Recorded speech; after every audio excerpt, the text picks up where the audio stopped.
അത് പിണറായിയുടെ സംസ്കാരം പിണറായി കാണിക്കും. ആ പൈനവർ വൃത്തിയിട്ട് പറഞ്ഞ് ഉറക്കം വരാത്ത ഒരു പറ്റം ചേറ്റകളാണ്. പിണറായി വിജയൻ അകത്ത് പോലും ചെയ്യുമെന്ന് ഞാൻ അന്നേരം പറഞ്ഞു. പിണറായി വിജയനും പോവും, വീണയും പോവും, പിണറായി വിജയൻ്റെ മകനും വരും ഇതിനകത്ത്. അകത്തു ജയിലിൽ പോവും. അവിടെ ക്ലീൻ കേസാണ്. ഇനി വരാൻ പോകുന്ന ലോക്സഭാ തെരഞ്ഞെടുപ്പിൽ പത്തനംതിട്ടയിൽ സീറ്റ് ലഭിച്ചില്ലെങ്കിൽ വേറെ എവിടെയും ചോദിക്കില്ല എന്ന് പറഞ്ഞു. ഞാൻ പത്തനംതിട്ടയും ചോദിക്കാനുണ്ട്. പത്തനംതിട്ടയും വേണ്ട, എനിക്ക് ഒരു നിർബന്ധമില്ല. പാർട്ടി പറയുകയാണ് നിൽക്കാൻ പറഞ്ഞ് നിൽക്കുന്നുള്ളതല്ലാതെ എനിക്ക് ഒരു നിർബന്ധമില്ല. അതെന്തുകൊണ്ടാണ് BJP-യിലേക്ക് വന്നപ്പോൾ മാത്രം അങ്ങേക്ക് അങ്ങനെ ഒരു അവകാശവാദം ഉന്നയിക്കാൻ കഴിയാതെ? അതിന് BJP-യിൽ വരുന്നതിന് മുമ്പ് എൻ്റെ സ്റ്റാൻഡാണ്. ഒരു സീറ്റും വേണ്ട. പൂഞ്ഞാറൊക്കെ പാർട്ടികൾ മറ്റു പാർട്ടികൾ അങ്ങേലേക്ക് ഏൽപ്പിച്ചു തന്നതാണ്. അതെ അതെ അതെ, അമ്മയായിട്ട് ചോദിച്ചതല്ല. അല്ല. അപ്പോൾ പത്തനംതിട്ടയിൽ മത്സരിച്ചില്ലെങ്കിൽ എനിക്ക് തോന്നുന്നു പിന്നീട് എന്തായാലും അങ്ങേ പോലൊരു മുതിർന്ന നേതാവിനെ പരിഗണിച്ചേ മതിയാവും BJP-യെ സംബന്ധിച്ചുള്ള. അല്ല, നമ്മൾ വിശ്വാസം അർപ്പിച്ച ഒരു പാർട്ടി ചേർന്നു. ആ പാർട്ടിക്ക് ഒരു ലീഡർഷിപ്പ് ഉണ്ട്. അവർ പറയുന്നത് എന്തോ അത് ചെയ്യുക, അത് മാത്രമാണ് ഉദ്ദേശം. നിലവിൽ അതാണ് അങ്ങയുടെ ഉദ്ദേശം.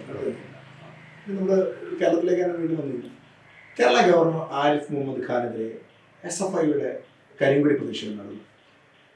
നവകേരള സദസ്സിൽ ഇതുപോലെ യൂത്ത് കോൺഗ്രസ് പ്രവർത്തകരുടെ കരിങ്കൊടി പ്രതിഷേധം നടന്നു. അത് കേസിൽ ജാമ്യമില്ലാത്ത വകുപ്പിൽ കേസെടുക്കുകയും ഗവർണർക്കെതിരെ കരിങ്കൊടി പ്രതിഷേധം ജാമ്യമുള്ള വകുപ്പിൽ കേസെടുക്കുകയും ചെയ്തു. അതിലും മര്യാദ കടല്ലേ. ഒരു ഗവർണർ പോകുമ്പോൾ അയാളെ വഴിയെ വിടുകയാണ് കരിങ്കൊടി കൊണ്ട് കിടക്കുക. അപ്പോൾ ഇന്ത്യൻ ഫെഡറലിസം വിശ്വാസം ഇല്ലെന്നില്ലേ അതിനർത്ഥം? പിണറായിയെ പോലെ എഫിനല്ലാതെ വേറെ മാന്യന്മാർക്ക് ആർക്കിനെ പറ്റി പണിയാണ് ഇത്. ആളല്ലേ ഈ ചന്തകളെ പിള്ളേരെ ഇങ്ങനെ പറഞ്ഞു വെച്ചത്? മോശം. അങ്ങനെ കുട്ടിക്കുരങ്ങന്മാരെ കൊണ്ട് ഗവർണറൊക്കെ കരിങ്കൊടി അടിക്കുക, കരിങ്കൊടി കാണിക്കുക മാത്രമാണ്, കാറിട്ട് അടിക്കുക.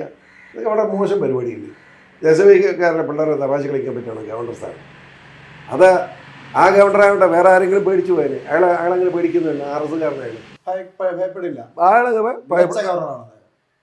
അങ്ങനെയൊക്കെ റോഡിലോട്ട് ഇറങ്ങി കുത്തിയിരുന്നല്ലോ, നീ പോടാന്ന് പറഞ്ഞില്ലേ. പുള്ളി കാറിൻ്റെ അടിച്ചുകൊണ്ടിരുന്ന് പുള്ളി കാറിൽ നിന്ന് പാഞ്ഞങ്ങി വന്നു. 100 മൈൽ ഓടി അമ്മമാർ. എനിക്കത് കണ്ടപ്പോൾ അങ്ങനെയാണ് ഓർമ്മ വന്നത്. ആ ചെയ്യണം. എനിക്ക് അഭിപ്രായം, ഞാൻ ഗവർണറെ ചെയ്തതൊക്കെ ശരിയാന്ന് പറയുന്നത്. ശരിയാണെന്ന് അവകാശപ്പെടുന്നതാണ് ഞാൻ പറഞ്ഞു. അത് മുഖ്യമന്ത്രിയെപ്പോഴും ഒരു ചെയ്യാൻ പാടില്ലെന്ന്. അത് ഗവർണർ വഴിക്ക് പോട്ടെന്ന്. അത് നമ്മളെന്തിനായിട്ട് പുറകെ നടക്കുന്നത്? അയാൾ പരാതി കൊണ്ട് ഇന്ത്യ ഗവൺമെൻറ് പോയി പ്രധാനമന്ത്രിക്ക് പരാതി എഴുതി കൊടുക്കണം, അതല്ലേ? അതല്ലാതെ തെരുവിൽ നേരിടുകയാണ് ചെയ്യുന്നത്. അങ്ങനെയാണോ എല്ലായിടത്തും ചെയ്യുന്നത്? മോശപ്പി. അത് പിണറായിയുടെ സംസ്കാരം പിണറായി കാണിക്കും. നമ്മൾ കൊല്ലാമെന്ന് പറഞ്ഞിട്ട് കാര്യമുണ്ട്. ഇപ്പോൾ കണ്ടില്ലേ, സ്വാശ്രയ കോളേജുകളും വിദ്യാഭ്യാസം സ്വാശ്രയ കോളേജിനെതിരെ സ്വാശ്രയം ഉണ്ടാക്കാൻ പോകുന്നതും പറഞ്ഞ് വഴക്കുണ്ടാക്കി വെടിയും വെപ്പിച്ച് എത്ര എണ്ണം 5 എണ്ണം പോയി. അത് വലിച്ച് ഇപ്പോഴും കണ്ണൂർ ഈ നടുവൊടിഞ്ഞ് കിടപ്പുണ്ട് പുഷ്പൻ. ആ പുഷ്പനെ ഓർമ്മിച്ചുകൊണ്ട് ആ മന്ത്രി പ്രസംഗിച്ചപ്പോൾ, മന്ത്രി ബഡ്ജറ്റ് വായിച്ചപ്പോൾ അതിൻ്റെ അടിയിൽ ഞാനാ സമയത്ത് ആ പുഷ്പൻ്റെ പേര് കൂടെ എഴുതി ചേർക്കാൻ പറഞ്ഞു. ഇത് നന്നായി. ഞാൻ സ്വാശ്രയത്തിന് അനുകൂലമുള്ളവരാണ്. പക്ഷേ ഇവന്മാരെന്തിന് അതിൻ്റെ പേര് പിള്ളേരെ കൊണ്ട് വഴക്കുണ്ടാക്കിച്ചു? TP ശ്രീനിവാസനെ പൊതുമധ്യത്തിലിട്ട് അടിച്ചിട്ടുണ്ടായിരുന്നു. നേതൃത്വം കൂടെ DYFIക്കാരനാണ്. അയാളായി സമരം മുഴുവൻ ജയിച്ചേ. അവൻ തന്നെയാണ് പ്രഖ്യാപിക്കുന്നത് കൊടുത്തേക്കാൻ അടക്കമുള്ള നേതാക്കന്മാരുണ്ടായിരുന്നു. അപമാനങ്ങൾ. നാണവും മാനവില്ല നീ ഇവനൊന്നും കൊണ്ട് ഇങ്ങനെ പറയുമോ? ചത്ത ചെയ്യാൻ പറ്റൂ. ഈ തവണത്തെ ബജറ്റ് ഒരു വലിയ കാപട്യമായിരുന്നു. ജനവിരുദ്ധം എന്ന് മാത്രമല്ല, ബഡ്ജറ്റ് ഇല്ലല്ലോ. ബഡ്ജറ്റ് ഉണ്ടോ? അതെന്നാന്ന് പറയുന്നത്? എന്നാ പ്ലാൻ ബി? വ്യക്തമാക്കിയിട്ടില്ല. വ്യക്തമാക്കാനും ബഡ്ജറ്റ് ഉണ്ടോ?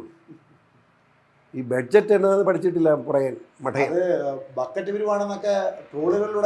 പറയാൻ ഞാനത് ചിരിക്കാതിരിക്കും. ഞാൻ ചോദിക്കട്ടെ, ഏതെങ്കിലും ഒരു സഖാവിനെ കൊണ്ടെങ്കിലും ചെവിയിലൊന്ന് പറയുക എന്നല്ല പറഞ്ഞതെന്ന് പറയാൻ പറ്റുകയല്ലോ. അപ്പം കുറ്റമേൽക്കുക. ഞാൻ ചെയ്യുന്ന തെറ്റാണ് എന്ന് പിണറായിക്ക് തോന്നണം. അത് തോന്നുന്നില്ല. പിന്നെ എന്ത് ചെയ്യും?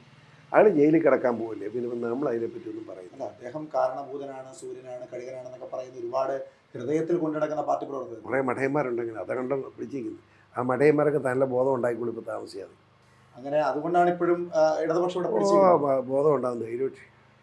മറ്റൊരു ചോദ്യം ചെയ്യട്ടെ, BJP-യും ഇടതുപക്ഷവും തമ്മിലുള്ള ബന്ധം എങ്ങനെയാണ്? BJP-യും ഇടതുപക്ഷവും ഒരു ബന്ധവുമില്ല. യാതൊരു തരത്തിലുള്ള ബന്ധങ്ങളില്ല. പക്ഷേ ഞാൻ മനസ്സിലാക്കിയിടത്തോളം, ഞാൻ ചേർന്നുകൊള്ളെന്ന് ഓർക്കണം, ഞാൻ മനസ്സിലാക്കിയിടത്തോളം ഒരു ബന്ധവുമില്ല. യാതൊരു തരത്തിലുള്ള ബന്ധങ്ങളില്ല എന്ന് മാത്രമല്ല, ഇന്നലെ നമ്മുടെ സുരേന്ദ്രൻ പ്രസംഗിക്കുന്നത് കേട്ടത് ഏറ്റവും കൂടുതൽ ആക്രമിച്ച CPM കോൺഗ്രസൊക്കെ കൂടുതൽ ആക്രമിക്കുന്നത് കിട്ടും. അപ്പം വലിയ അന്തർധാരയുണ്ടോ ചുമ്മാ വൃത്തികൾ പറയുന്നില്ലേ? അങ്ങനെ ഇല്ല. പക്ഷേ ഈ ലാവലിൻ കേസ് അടക്കമുള്ള കേസുകളുടെ ലാവലിൻ കേസ് സുപ്രീം കോടതി കിടക്കുക, കോടതിയിൽ ആര് സ്വാധീനിച്ചത് ഈ പറയുന്നത്? വക്കീലന്മാർ അങ്ങോട്ടും ഇങ്ങോട്ടും കച്ചവടം ചെയ്യുന്നത്, അല്ലാതെ ഗവൺമെന്റ് ഒരു ബന്ധവുമില്ലായിരുന്നു. ലൈഫ് മിഷൻ പദ്ധതിയുടെ വിഷയത്തിലും ഒന്നും ഈ പറയുന്ന ഒരു മന്ദഗതി വരുന്നതിന്റെ ഭാഗം ഇവരുള്ള ബന്ധമൊന്നുമല്ല. ഈ പറഞ്ഞ മാസപ്പടി വിവാദം, ആ പ്രശ്നം ആദ്യമായി മുഖ്യധാരയിലേക്ക് എത്തിച്ചത് അങ്ങയുടെ മകനാണ് ഷോൺ. അത് കോടതി കൂടെ അല്ലാതെ അതെ കോടതിയിൽ കൂടെ. ആ വിഷയത്തിൽ അങ്ങയുടെ ഒരു വീക്ഷണം എങ്ങനെയാണ്? അത് തെറ്റുകാരിയാണെന്ന് വിശ്വസിക്കുന്നുണ്ടോ? തെറ്റുകാരിയാണെന്ന് തർക്കമില്ലല്ലോ, നേരത്തെ തന്നെ എനിക്കറിയാം. ഇവൻ കേസ് ഫയൽ ചെയ്ത് കഴിഞ്ഞ് വളരെ കഴിഞ്ഞാൽ ഞാൻ അറിഞ്ഞു, എന്നോട് പറഞ്ഞില്ല, എന്നെ ഡിസ്കസ് ചെയ്തിട്ടില്ല. പക്ഷേ അവന് 709 പേജാണ് പെറ്റീഷൻ. ഞാനതിൻ്റെ പ്രധാനപ്പെട്ട ഭാഗങ്ങളൊക്കെ വായിച്ചു കഴിഞ്ഞപ്പം പിണറായി വിജയൻ അകത്ത് പോലും ചെയ്യുമെന്ന് ഞാൻ അന്നേരം പറഞ്ഞു. പിണറായി വിജയനും പോവും, വീണയും പോവും, പിണറായി വിജയനും മകനും വരും ഇതിനകത്ത്. അകത്തു ജയിലിൽ പോവും. അവിടെ ക്ലീൻ കേസാണ്. താമസം ഒരു മുഖ്യമന്ത്രിക്കിട്ടാണ് പഠിക്കുന്നത്. നമ്മുടെ കേന്ദ്ര ധനകാര്യമന്ത്രി ചിദംബരത്തെ അറസ്റ്റ് ചെയ്ത ഉദ്യോഗസ്ഥനില്ലേ, ആ ഉദ്യോഗസ്ഥനാണ് ഇപ്പം റെയ്ഡിന് വന്നിരിക്കുന്നത്. SFIയുടെ ഭാഗമായി SFIയുടെ ഭാഗമായിട്ട് 6 ഉദ്യോഗസ്ഥൻ പരാതി, ഇപ്പോൾ 9 ആയി. അതിൻ്റെ ലീഡർ എന്ന് പറയുന്നത് ചിദംബരത്തെ അറസ്റ്റ് ചെയ്തതാണ്. കേന്ദ്ര ധനകാര്യമന്ത്രി അറസ്റ്റ് ചെയ്യാൻ ഒരു മടിയും കാണിക്കാത്ത അദ്ദേഹത്തിന് ഇവിടുത്തെ ഈ പിണറായി വലിയ ആനക്കാര്യമാവും. പ്രശ്നമല്ല. അപ്പോൾ എന്തായാലും പിടിക്കപ്പെടും. കേരളത്തിന്റെ മുഖ്യമന്ത്രി ജയിലറയ്ക്കുള്ളിലാകും, നിസ്സംശയം പറയാൻ. ഒരു സംശയമില്ല. ബിനീഷ് കോടിയേരിയും അങ്ങയുടെ മകനും വലിയ സുഹൃത്തുക്കളാണെന്ന് പറയുന്നു. അവർ ഒരേ ഓഫീസ് കെട്ടിടത്തിലാണ്. അപ്പം ഈ വിഷയങ്ങളൊക്കെ ബിനീഷ് കോടിയേരിയുടെ കിട്ടിയതാണ്. അത് ചുമ്മാ ചേർക്കാൻ അവർ വൃത്തികൾ പറഞ്ഞു. അത് ആ പയ്യനെ അവർ വൃത്തികൾ പറഞ്ഞ് ഓർക്കാൻ വരാത്ത ഒരു പറ്റം ചേറ്റകളുണ്ട്.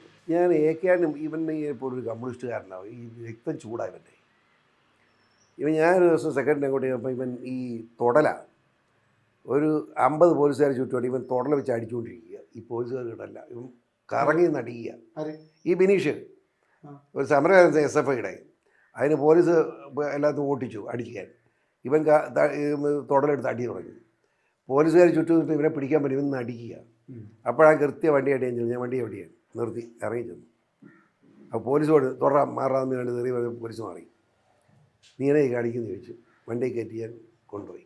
അത് കഴിഞ്ഞ് ഒരു 2 ആഴ്ച കഴിഞ്ഞ ഒരു ദിവസം ഞാൻ സെക്രട്ടറിയോട്ട് വരുമ്പം ഇവനെയും എൻ്റെ മകനെയും കൂടെ, അന്നും എൻ്റെ മകനെയും എൻ്റെ അടുത്ത് അന്ന് അവനെ മാർവൻസ് പിടിക്കും. പോലീസ് ഉന്തി വാനിലോട്ട് കയറ്റുന്ന ഞാൻ കണ്ടേ.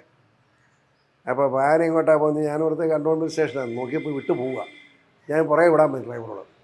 വിട്ട് പോയി ഊളമ്പാറ പോലീസ് സ്റ്റേഷൻ കൊണ്ടുപോയിട്ട് ഇമാർ പിള്ളേരെ ഇടിച്ചു കൊല്ലാൻ കൊണ്ടുപോയത്. ഇമാർ വാങ്ങോടെ നിർത്തി പിള്ളേരെ വലിച്ചിറക്കി. അപ്പോൾ ഞാൻ ചെന്ന് പിടുത്തം പോയി. എന്നെ കാര്യം എന്ന് വെച്ചു, നിങ്ങൾ ഇങ്ങോട്ട് കൊണ്ടുവന്ന് എന്തിനാ? എൻ്റെ കാറെ കയറാമെന്ന് വരും. എൻ്റെ കാറെ കയറ്റി അവിടെ കൊണ്ടുപോയി. അങ്ങനെ ഈ പല റൗഡിസത്തും ഈ പോലീസുകാരുടെ റൗഡിസത്തും പിള്ളേരെ രക്ഷിച്ച് ചെയ്യാൻ പറ്റും. ഞാൻ ഉണ്ടായിരുന്നു. അങ്ങനെ ഒരു ദിവസം ഞാനിങ്ങനെ MLA കോട്ടേഴ്സ് ചെയ്യുമ്പം ഈ നമ്മുടെ കോടിയുടെ ഭാര്യ വിനോദിനി എന്നെ വിളിച്ചു. PCR ഇതൊന്നും കാണുന്നില്ലേ, എൻ്റെ മകനെ 100 കേസുണ്ടാക്കിയിട്ടുണ്ട് AK-ആന്റണി, എൻ്റെ മകന് പുറത്തിറങ്ങാൻ പറ്റുമോ? അന്ന് ഇവനെ അറസ്റ്റ് ചെയ്യാൻ പറഞ്ഞിരിക്കുക AK-ആന്റണി. സ്ട്രോങ് ഡിസിഷനാണ്. ഞാൻ അതിന് കെട്ടിവരുത്തി ഇതേ ആൾ ഇവിടെ ഇരിപ്പുണ്ടെന്ന് കോടിയേരിയും കുറ്റം പറയുക. അവൾ സങ്കടം കൊണ്ടാണ്. ഞാൻ ഇപ്പോൾ വരുന്നു. ഞാൻ പതുക്കെ നടന്ന് അങ്ങേ കോട്ടേഴ്സിലായിരുന്നു അവിടെ ചെന്ന് നടന്ന് കോടിയേരി ഇങ്ങനെ മേശയിൽ ഇങ്ങനെ കൈയും കുത്തി ഇരിപ്പുണ്ട് പാവം. അന്നേരം അവൾ കോടിയോട് വഴക്കുണ്ടാക്കിക്കൊണ്ടിരിക്കുക. മകനെ കോടിയേരി എന്നാ ഞാൻ ആന്റി മോഡറേറ്റ് മുഖ്യമന്ത്രി. ഞാൻ അവനെന്ത് ചെയ്യുന്നു ചോദിച്ചു. ഞാൻ ചോദിച്ചു കോടിയേരി ഒന്ന് സംസാരിക്കും. കോടി പറഞ്ഞു എൻ്റെ പൊന്നി പറയും ഞാൻ എത്ര പ്രാവശ്യം ആൻറ്റി സാറിനോട് മിണ്ടാൻ പറ്റില്ല, ഇപ്പം അത്ര ചൂടാണ്. ഇവനെന്ത് മനീഷ എന്ത് അവൻ കട്ടിക്കിഴയുണ്ട്, അവനെ വിളിക്കാൻ വിളിച്ചു. അവനെ ഇറക്കിക്കൊണ്ട് ഞാൻ താഴണം. അപ്പം ഈ MLA കോട്ടേഴ്സ് പുറത്തു പോലും പോലീസുകാരുണ്ട് ഇവനെ പിടിക്കാൻ. അതെനിക്ക് നേരത്തെ അറിയാമായിരുന്നു.